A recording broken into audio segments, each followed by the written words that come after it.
Hi, everybody. Welcome. It's Martha Perkins from Electro Astrology, and we're headed into eclipse season. We have Venus retrograde. There's a lot happening, and we're going to talk about it. Before we do that, if you don't have your hands on my Astrology is a Superpower ebook, you can get that in the link below. Don't forget to like and subscribe. And if you're listening and you are like, oh my God, I need a reading, I need some help, you can book with me at electroastrology.com. We are officially on the roller coaster. We have been for a few months, but this feels like the chug, chug, chug of that roller coaster cart as it's chugging to the top. If you've been on a roller coaster and you just know that the big drop is coming and that it's going to be a wild ride.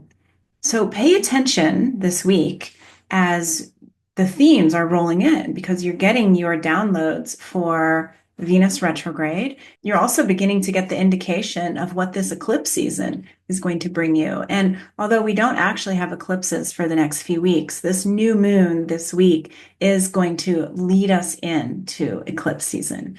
And this is a new moon in the sign of Pisces. So there's tons of this weird Piscean energy. I've been releasing some great talks. I talked about the nodes and what the next 18 months is going to bring us. So check that episode out. And then I've also been releasing my Pisces talks on astrology for awakening. This Pisces energy is so potent and so good to listen to just to help you get settled and grounded because Pisces energy can feel out of control and it can bring up a lot of paranoia. And, it's a choice whether we're going to marinate in that paranoia or whether we're going to use it as the reminder that we have to deepen into the spiritual practice. All right, well, let's look at the charts. We're beginning on February 24th, which is Monday. Mars has just stationed direct. Mars in Cancer, it's been a rough run because Mars wants to move and act and decide and have this energy, this forceful energy, and Cancer is kind of the opposite of that. Cancer wants to be safe and take the time and run through the emotional wave before making decisions and can get confused about what really is important.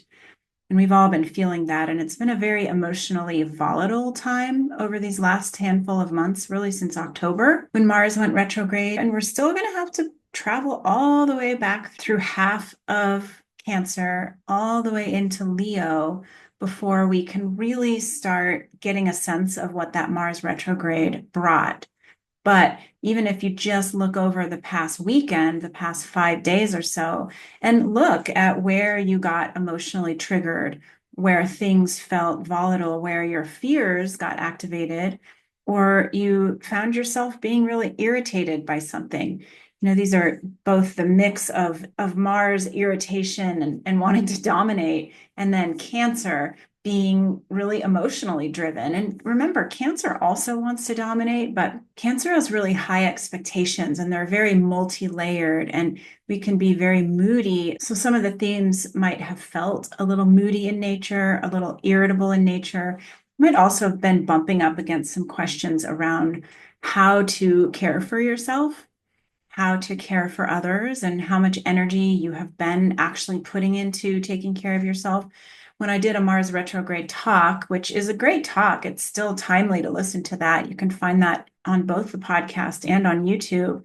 But I did talk about the importance of using this Mars retrograde to tune into your heart in the case of Leo, and to tune into your chest and your digestive system in the case of Cancer, because both of those signs are so personal for us. And we have to get our answers. We have to get our moving forward energy, right? Mars wants to decide and get going.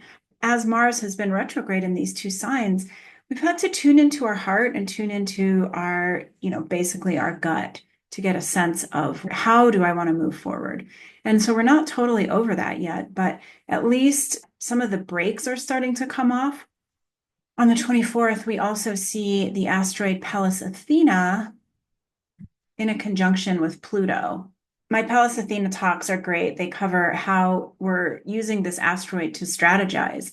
There's a lot of strategy right now. A lot of us use anger and vitriol and outrage as a fire to kind of keep us moving and like, I'm feeling frustrated about this and therefore I'm going to keep moving, right? That's part of our Mars energy is when we get mad, it alerts us to a boundary that we may need to have. But also there can be an element of like tantrum, right? Imagine like the 2-year-old that's like not getting the ice cream that he or she wanted and the throwing of a tantrum. I'm so mad. I'm going to make everybody else suffer because I'm mad. And I think that that's been some of that Mars retrograde energy. And then we come up to Pallas Athena, which, if you remember, is the asteroid where we are strategizing. We aren't throwing a tantrum. Now we are the child that is sitting back and thinking, what would I need to say to mom or dad in order to get them to agree to give me this ice cream? As Pallas Athena is in this conjunction with Pluto, it would be a good time to go a little bit deeper when you notice that you're angry or outraged or having a boundary issue, feeling moody, feeling unloved, like your needs are not being met, to go deeper. Pluto always invites us to transform something. And sometimes the transformation might just come from being able to see the issue from a different lens. And Pallas Athena is really creative, and Pallas Athena can get that need met without burning everything down. So as we have seen in the last 5 years, that burning it down tends to be kind of a go-to for people. If I can't have what I want, then everything should be destroyed. If I can't get what I want, then everyone else has to suffer is immature. So we're moving in a direction, ideally, where what we want, we're planning it.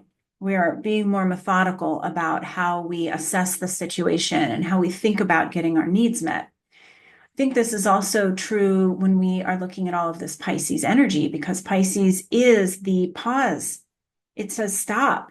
Don't move into action immediately. Don't grab your pitchforks and threaten your way into getting your needs met. Pause, take the time, look around, assess the situation as a whole, and then wait for your divine guidance, wait for your heart to inform you about what's next, and wait for that emotional wave to kind of ride itself out so that you have all of the information. On the 25th, we have Mercury meeting with Saturn at 20 degrees of Pisces.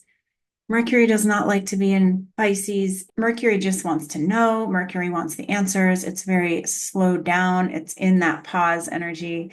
So pausing the brain. And also with it being conjunct Saturn, now this is a fast transit, of course, but Saturn is the advisor. So let's say Mercury is the novice reporter, really hungry to get in the game, hungry to write the best article, has to meet though with Saturn, who is the master, the advisor, and Saturn takes its time. Instead of just feeding the reporter the information, Saturn makes the reporter really work for it, really dig, stop to tune into the energy of the situation. It's not all about the facts, it's multi-layered. And so this is how our brain is going to feel, even though we do have all of the planets direct right now, only for a few more days, because Venus goes retrograde this week. Talk about that in a sec. We have the direct energy, which makes us on some level feel like, yes, we can move forward, but not yet. We're still kind of stalled out and in limbo, but that limbo is always here for a good reason. It reminds us that the destination is not the point, that the journey itself is the point. On the 27th, we have a new moon in Pisces. This is officially the beginning of eclipse season. This is not an eclipse. We'll talk about the first eclipse, which will be a full moon in the sign of Virgo. This is the kickoff. So the energy this week begins to tell the story of what this particular eclipse season is going to mean for you. We see that even though the sun and the moon, the king and the queen, are housed in the sign of Pisces, which is magical and mystical, this is them in their tower of clouds in their kingdom, that there is an element with Jupiter over here in square at 12 degrees of Gemini, that there's a huge mental aspect to this too. And remember that when Gemini and Pisces get together, it can be really hard to get to the heart of the matter. It can be hard to discern the truth. Pisces makes things distorted. Pisces can bring in a lot of illusion where we just aren't sure, and so we make up a story. And then with Gemini, we make up a story and then we just populate the story with all of the facts that match our story, even if the story isn't true. So we have to be careful of that. And I think that with this much Neptunian Piscean energy in the sky, that I wouldn't take anything for fact. I would look at everything through the lens that things are changing, nothing is stable, and that's okay. That your higher self is always optimizing the energy, the universal energies are always optimizing. Of course, we're still under a lot of invitation to connect even deeper with our higher selves and our higher power and try to understand that it's not always about what's black and white in front of us, what the logic says, what the science says, what the links that somebody sends you confirms. All of these human ways of prediction and proving right or wrong can work sometimes, not always. And as we're moving in this strange time in history with so much conflicting information, and it's really difficult for us to know what's true. Of course, the more that we tune into our own knowledge, our own intuition, our gut instinct, the more we'll be able to decide what we feel is right. But there's a huge invitation to deepen into the spiritual practice. I've been talking about that in most of my talks over the last several months because it's so loud and so clear. I also covered it in my talk on the nodes. This is the nodal assignment for us for the next 18 months. We're leaving behind that Virgo need to control, need to prove rightness, need to be more virtuous and more righteous than everybody else. Like we're leaving some of that behind because it is not necessary as we move into leaning more into faith, leaning more into the things that we aren't so sure of. There's a lot of benefit in leaning toward things that we aren't so sure of. It opens you up to be able to see things through a different lens. It's really important right now because not everything is what it seems. And as we're unpacking all of our belief systems that we've all grown up with and they've become very cemented, being able to see things from various perspectives is going to come in really handy. And on the 1st, we have Venus stationing to go retrograde. Venus only goes retrograde every approximately 2 years, similar to Mars, which actually goes retrograde even less than Venus at about every 2.5 years. These are inner planets, these are personal planets. When they station to go retrograde, it brings up a lot of personal stuff that we probably need to work through. And we're talking about Venus, which is our love, the way that we express it, the way that we wish to be loved, our passion, our sensuality, our money, our abundance, the way that we relate to our body. It's a really important archetype that we're all engaged with all day, every day. It's going retrograde in the sign of Aries, which is not a sign that Venus likes to be in. Aries is too independent. Aries has too strong of a need to be alone and to run the show, and Venus is so relational. This retrograde is an opportunity for the divine feminine within you to go back and revisit some old themes. Sometimes this looks like revisiting relationship themes, things that have happened to you in the past that you haven't quite processed fully. This might also relate to your money, to your finances, to your debt.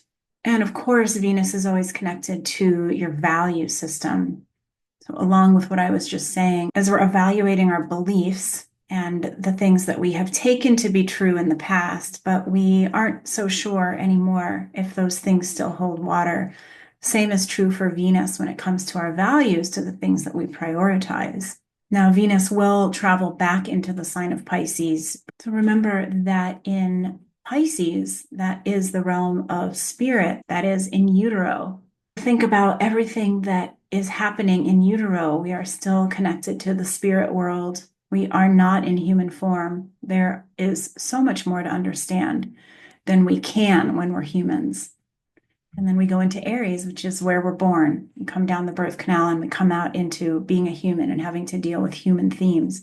So when a planet like Venus is retrograding back and forth between Pisces and Aries, regarding themes around money, love, abundance, values. We have to go back and forth between what's important to us spiritually and what we're trying to understand spiritually, our spiritual lessons, and what's important to us being embodied, what we're still trying to understand about being human. It's complicated. It's a complicated retrograde. And yet here we are. Also on March 1st, Mercury is making a conjunction with the North Node at 27 degrees of Pisces. And very soon after that, on Sunday the 2nd, Mercury is going to meet with Neptune. All in the space of this week, Mercury meets with Saturn, the North Node, and Neptune. It is then going to travel into Aries next week, where it's going to progress. It'll meet Venus, and then Mercury is also going to go retrograde and travel between Aries and Pisces. So imagine that your mind, Mercury, is going through all of these energies, trying to understand what is the spiritual nature of this? What is the spiritual meaning? Think of anything that's happened to you in your life over the last few weeks where you're trying to figure out what is the philosophical meaning of this? Why am I going through this? Why is this memory popping up? Why am I having these dreams? Why am I feeling so uncomfortable in my own skin? Mercury is trying to understand those things right now. Your mind is trying to make sense, and it's higher level knowledge. It's very confusing. And I think that's why I find myself repeating to clients over and over, like, you won't know the answer right now. This is a time of introspection. If you can buy yourself time making decisions, it's good to do that. It's good to not rush into decisions. Mercury, your mind is too busy trying to assimilate all of this higher level information that, frankly, our brain doesn't totally know what to do with. We'll start to get some clarity as these planets all parade into Aries as the months progress. So that's what we're doing right now. We're trying to understand. We're trying to strategize about how to move forward, but the real energy of moving forward might take a little bit of time, and that's okay. Again, it's not about the destination, it's about the journey. All right, well, I hope this was helpful. I will see you all next week.